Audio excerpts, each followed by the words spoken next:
بات کریں گے آج ڈائبٹیس کے حوالے سے کہ اس کی کتنی ٹائپس ہوتی ہے اور اس کی مین کازز کیا ہوتی ہے کہ ڈائبٹیس کیوں ہو جاتا ہے، شوگر کیوں ہوتا ہے۔ مینلی ڈائبٹک کی دو قسمیں ہوتی ہیں، ایک کو کہتے ہیں ٹائپ 1 اور دوسرے کو ہم کہتے ہیں ٹائپ 2۔ ٹائپ 1 ارلی سٹیجز میں ہوتا ہے، یعنی یہ جینیٹک ہوتا ہے، یہ بچپن میں ہوتا ہے اور ٹین ایجز تک ہوتا ہے۔ اس ٹائپ میں انسولین بالکل نہیں ہوتی، انسولین بالکل پیدا نہیں ہوتی۔ اور اس کے علاوہ جو دوسری ٹائپ ہے اس کو ہم ٹائپ 2 کہتے ہیں۔ اس میں جینیٹک کا بھی فنکشن ہوتا ہے، اس کا بھی ایک وجہ ہو سکتی ہے، لیکن یہ مینلی 45 ایئرس کے بعد ہوتی ہے، لیکن آج کل یہ نوجوانوں میں بھی پایا جاتا ہے۔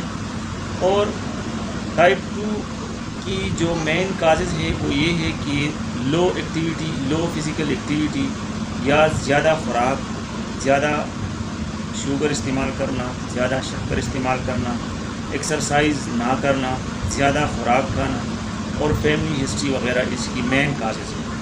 تیسری جو ایک عام قسم ہے اس کو ہم گیسٹیشنل ڈائبیٹک کہتے ہیں، اور گیسٹیشنل ڈائبیٹک یہ ہوتا ہے کہ یہ پریگنینسی میں ہوتا ہے اور یہ زیادہ تر سیکنڈ اور تھرڈ ٹریمسٹر میں ہوتا ہے، لیکن جو ہی پریگنینسی ختم ہو جاتی ہے تو یہ شوگر بھی ختم ہو جاتا ہے۔ یہ صرف پریگنینسی کے دوران فیمیل کو ہوتا ہے۔ شوگر کو ڈائگنوز کرنے کے لیے لیبارٹری ٹیسٹ کیا جاتا ہے، اور یہ ٹیسٹ فاسٹنگ میں ہونا چاہیے، کیونکہ اگر آپ اس کو رینڈم میں کرتے ہیں، فاسٹنگ کے بغیر کرتے ہیں، تو اس کا رزلٹ کلیئر نہیں آئے گا۔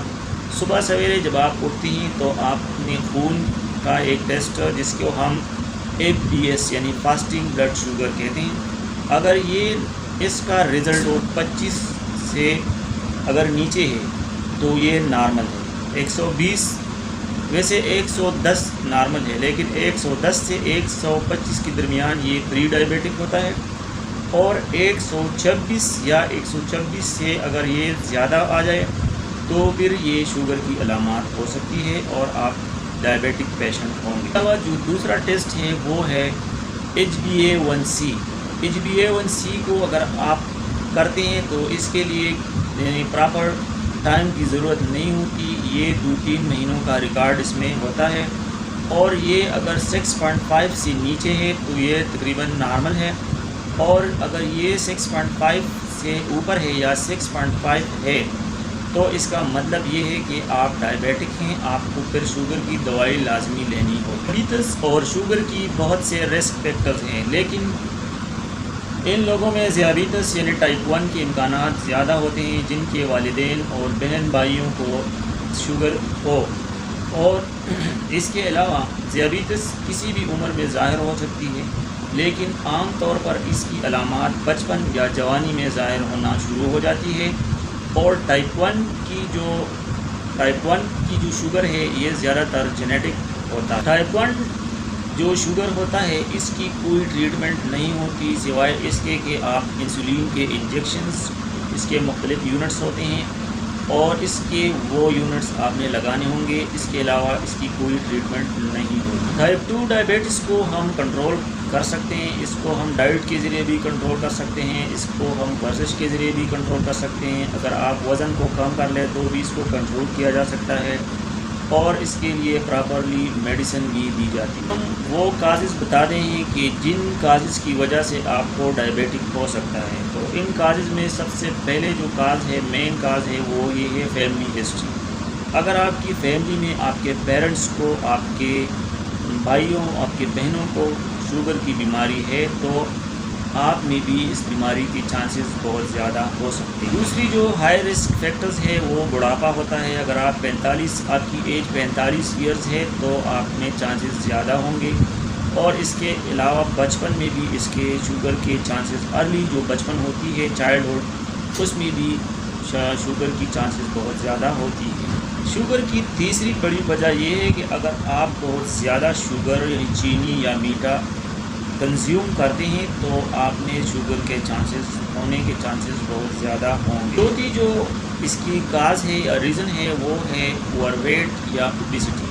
اگر آپ کا وزن بہت زیادہ بڑھا ہوا ہے اور آپ کا وزن زیادہ ہے، یا آپ اوبیس ہے، بہت زیادہ موٹی ہیں، تو بھی ایسے انسان میں، ایسے لوگوں میں شوگر ہونے کے چانسز بہت زیادہ ہو سکتے ہیں۔ اگلی جو ریزن ہے، اگلی جو کاز ہے وہ یہ ہے کہ اگر آپ لو فزیکل ایکٹیویٹی کرتے ہیں، اور اگر آپ کھانا کھاتے ہیں اور اس کے بعد ڈائریکٹلی آپ سو جاتے ہیں، کوئی ایکسرسائز نہیں کرتے، یا بس ہر وقت آپ لیٹتے رہتے ہیں اور خوراک کھاتے ہیں، تو ایسے لوگوں میں بھی شوگر ہونے کے چانسز بہت زیادہ ہوتے ہیں۔ 7 نمبر پر جو کاز ہے وہ بہت زیادہ یعنی عام وجہ ہے، اور وہ صرف فیمیل کو ہوتا ہے، وہ ہے پریگننسی۔ اور پریگننسی، اس کو ہم گیسٹیشنل ڈائبیٹک کہتے ہیں۔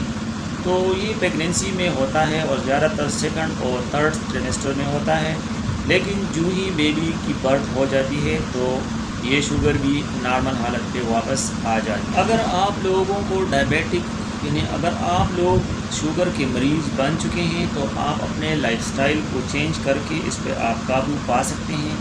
درج ذیل میں آپ کو چند طریقے بتاتا ہوں، اس پر اگر آپ عمل کر لیں تو آپ اپنے شوگر کو بہتر طریقے سے اس سے آپ نمٹ سکتے ہیں۔ پہلے نمبر پر یہ ہے کہ آپ فریش کھانا کھائیں، آپ فریش ویجیٹیبل استعمال کریں، نیوٹریشنل فوڈ استعمال کریں، ہول گرین استعمال کریں، اور اس کے علاوہ لین پروٹینز یا جو لو فیٹ ڈائری پروڈکٹس ہوتی ہے وہ استعمال کریں، اور اس کے علاوہ جو ہیلدی فیٹس ہوتے ہیں اور نٹس استعمال کر لیں۔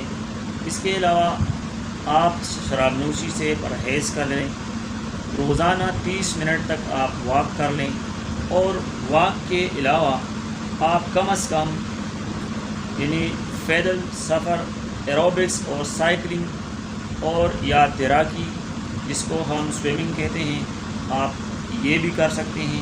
یہ شوگر کے مریضوں کے لیے بہترین ایکسرسائز۔ جو لوگ باڈی ماس انڈیکس یعنی BMI کو کم کرنے کے لیے اقدامات کرتے ہیں، یعنی اپنے BMI کو آپ کم کر لیں، تو اس سے بھی آپ کا شوگر کنٹرول میں رہے گا۔ ان باتوں پر اگر آپ عمل کر لیں تو آپ ڈائبیٹک کو، آپ اپنے شوگر کو آپ کنٹرول کر سکتے ہیں، بغیر کسی میڈیسن کے آپ اپنی شوگر کو کنٹرول کر سکتے ہیں۔ چینل پر آنے کا بہت بہت شکریہ۔ اپنی صحت کا بہت زیادہ خیال رکھیں۔ نیکسٹ ویڈیو میں دوبارہ ملاقات ہوگی۔ اللہ حافظ۔